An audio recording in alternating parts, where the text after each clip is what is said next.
ஆதியாகமம் அதிகாரம் 25. ஆதியாகமம் அதிகாரம் 25. ஆபிரகாம் கேத்தூராள் என்னும் பெயர் கொண்ட ஒரு ஸ்திரியையும் விவாகம் பண்ணியிருந்தான். அவள் அவனுக்கு சிம்ரானையும் யக்ஷானையும் மேதானையும் மீதியானையும் இஸ்பாக்கையும் சூவாகையும் பெற்றாள். யக்ஷான் சேபாவையும் தேதானையும் பெற்றான். தேதானுடைய குமாரர் அசூரீம், லத்தூசீம், லெயூமீம் என்பவர்கள்.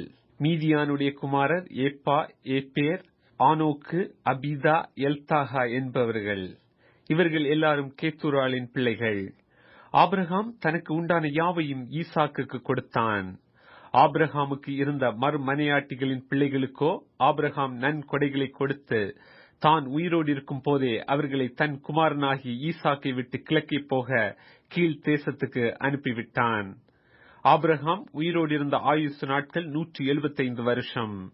பிற்பாடு ஆபிரகாம் நல்ல நரை வயதிலும் முதிர்ந்த பூரண ஆயுசிலும் பிராணன் போய் மரித்து தன் ஜனத்தாரோடு சேர்க்கப்பட்டான். அவன் குமாரனாகிய ஈசாக்கும் இஸ்மவேலும் மம்ரேக்கு எதிரே ஏத்தியனான சோகாரின் குமாரனாகிய எப்பேரோனின் நிலத்திலுள்ள மக்பேலா எனப்பட்ட குகையிலே அவனை அடக்கம் பண்ணினார்கள். அந்த நிலத்தை ஏத்தின் புத்திர கையிலே ஆபிரகாம் வாங்கியிருந்தான்.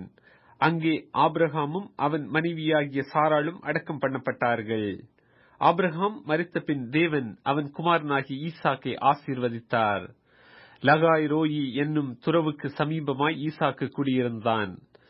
சாராளுடைய அடிமை பெண்ணாகிய எகிப்து தேசத்தாளான ஆகார் ஆபிரகாமுக்கு பெற்ற குமாரனாகிய இஸ்மவேலின் வம்ச வரலாறு.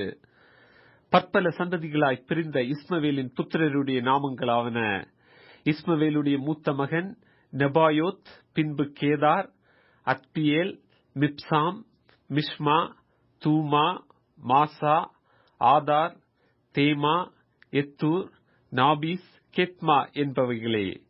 தங்கள் கிராமங்களிலும் அரண்களிலும் குடியிருந்த தங்கள் ஜனத்தாருக்கு 12 பிரபுக்களாகிய இஸ்மவேலின் குமாரர்கள் இவர்களே. இவர்களுடைய நாமங்களும் இவைகளே: இஸ்மவேலின் வயது 137. பின்பு அவன் பிராணன் போய் மரித்து தன் ஜனத்தாரோடு சேர்க்கப்பட்டான். அவர்கள் ஆவிலா துவக்கி எகிப்துக்கு எதிராக அசீரியாவுக்கு போகிற வழியில் இருக்கும் சூர் மட்டும் வாசம் பண்ணினார்கள். இது அவன் சகோதரர் எல்லாருக்கும் முன்பாக அவன் குடியேறின பூமி. ஆபிரகாமின் குமாரனாகி ஈசாக்குடைய வம்ச வரலாறு. ஆபிரகாம் ஈசாக்கை பெற்றான். ஈசாக்கு ரெபெக்காளை விவாகம் பண்ணுகிற போது 40 வயதாயிருந்தான். இவள் பதான் அராம் என்னும் சீரியா தேசத்தானாகிய பெத்துவேலுக்கு குமாரத்தியும் சிரியா தேசத்தானாகிய லாபானுக்கு சகோதரியுமானவள். மலடியாயிருந்த தன் மனைவிக்காக ஈசாக்கு கர்த்தரை நோக்கி வேண்டுதல் செய்தான்.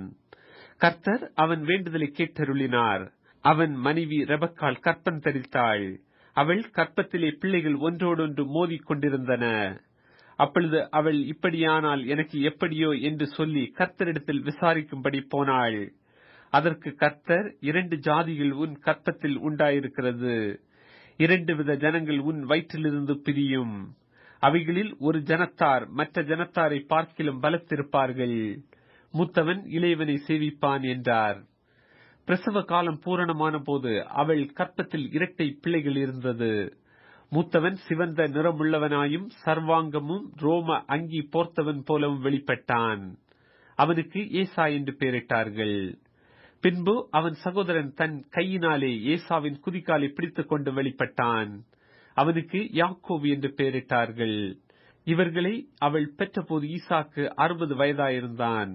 இந்த பிள்ளைகள் பெரியவர்களான போது ஏசா வேட்டையில் வல்லவனும் வன சஞ்சாரியுமாயிருந்தான். யாக்கோபு குணசாலியும் கூடாரவாசியுமாயிருந்தான்.